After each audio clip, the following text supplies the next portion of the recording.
panic, chaos and injuries at the Dubai airport overnight, and a Shahed drone striking a luxury hotel in Dubai's Palm Jumeirah.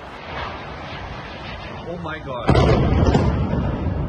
We're seeing the Middle East absorb a wave of Iranian retaliation. Strikes are hitting countries that host U.S. military bases and reaching a port in Dubai. It's one of the largest and busiest ports in the Middle East. For how Gulf states are reacting, let's go to CNN's Paula Hancock's in Dubai. So Paula, bring us the latest. How are they reacting to this? Well, Pamela, we've really seen no let-up in the retaliation from Iran to many of these Gulf nations, and the reaction from the governments is one of anger. These are Gulf nations who, for the most part, had said that their military bases could not be used if there were to be this US-Israeli attack on Iran. They have said that their airspace could not be used. They had also been lobbying the US president behind the scenes and quite publicly not to take the military route, but to continue with diplomacy. So countries here in the Gulf really felt like they had distanced themselves with what has happened over the past 24, 36 hours, but it doesn't appear to have made any difference. Iran still carrying out these retaliatory attacks, missiles and drones coming into these Gulf nations, nations which are very unaccustomed to being part of this kind of large, unprecedented military attack. This here in Dubai, I mean, this is an international global hub. This is a global commerce hub. It is an area where tourists come. And certainly it is very unprecedented to see people rushing to parking lots. There are no air raid shelters officially here, but trying to get away from the incoming missiles. Now, just in the UAE alone, they have said, and this is several hours ago, so this number will be higher now, at least 137 missiles, 200 plus drones have been intercepted by the defense systems here. Now, we have been hearing from officials that they do have strong air defense systems, that they are able to intercept what is coming in from Iran. But as I say, there is across the Gulf nations been strong condemnation against Tehran that they have been targeted. Some also saying that they reserve the right to retaliate. When questioned, though, those officials do not enlarge on what they mean by that. We did hear one Emirati official saying they are not just going to sit by idly and watch this happen. But it is not clear at this point, apart from the defensive nature of what they are doing, what more they could do against these strikes. Let me bring in Reem bint Ibrahim Al-Hashimi. She's the Member of State for International Cooperation for the UAE. And Reem, thank you for joining us from Dubai this morning.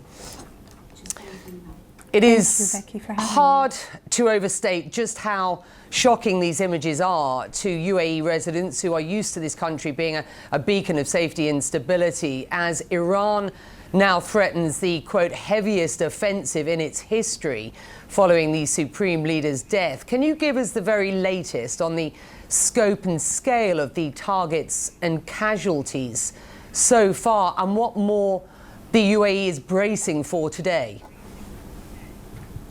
Thank you very much, Becky, for having me, and thank you for your program as well. It's a really unprecedented time for us. This is something we've tried to avoid in the last couple of weeks and months as we had encouraged dialogue and de-escalation. Unfortunately, we're at a situation right now where Iran has, through very unjustifiable and very unlawful measures, taken attacks not just to the UAE, but also to the rest of the Gulf and beyond. That is something that we do not accept. We have one of the best defense systems in the world, and we are confident that we will be able to continue to support our infrastructure and protect the people who live here. I know it's a scary scary time for a lot of the residents. You had mentioned that, because you're right, we don't hear these types of loud sounds, but at the same time, those are sounds of interception. And where there has been damage, that has been primarily debris. And so I do think it is important that we reaffirm to the people of the UAE, both expatriates but also nationals alike, that we have one of the best air-to-missile defense systems in the world, and that we are doing everything to ensure that we continue to be safe and secure. These threats from Iran had been telegraphed should they be attacked by the US. They were on Saturday morning. The threats were on US bases, effectively, around this region and in the UAE. These strikes have been wider than that. I note the attacks, for example, on sort of hotels and civilian infrastructure in the UAE. How much worse do you fear this could get? And what is your sense of the targeting here?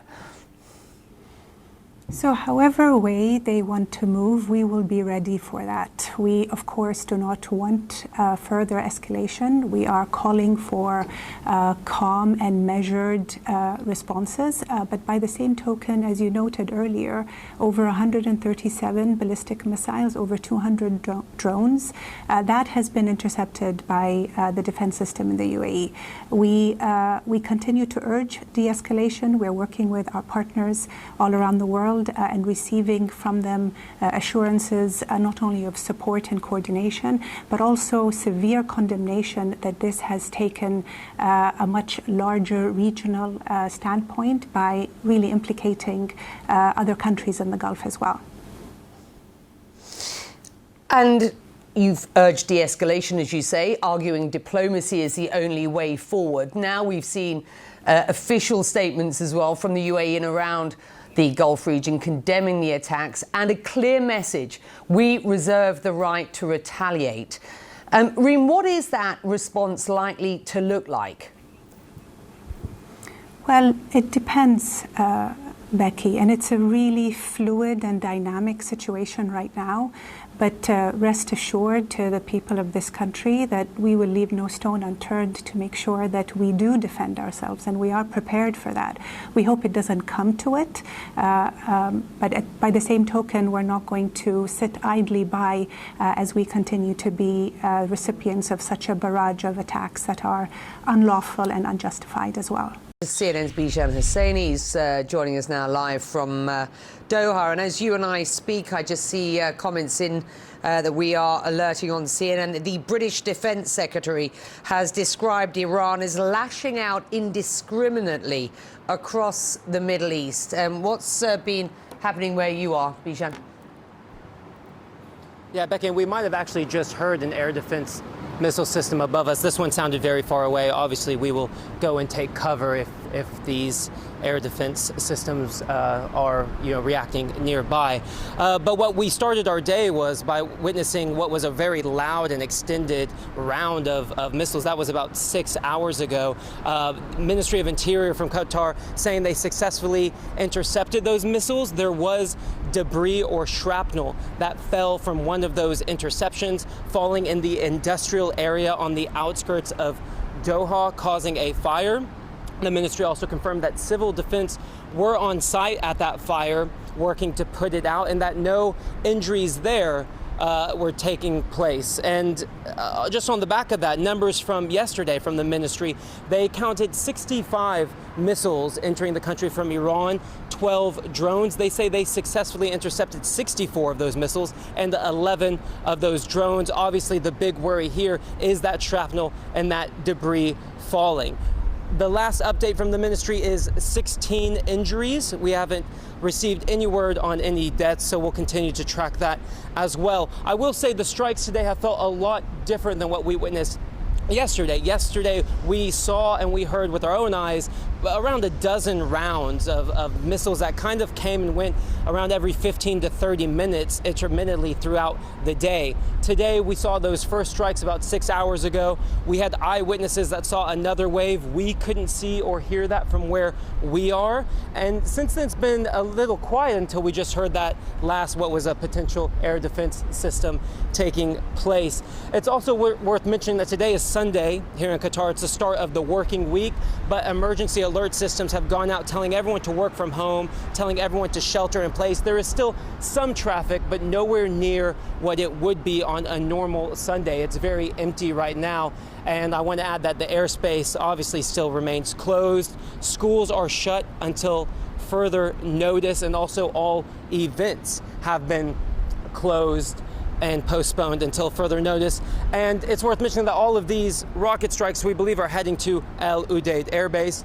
As you know, it's the largest U.S. air base in the Middle East. It usually houses some 10,000 American military personnel. We know over the last 6 weeks that number has been dropping. They've been evacuating non-essential personnel. But we've also seen a military equipment buildup at that base. Some air refuel tankers, some cargo planes have been propping up over there, Becky. So we'll continue to watch that as well.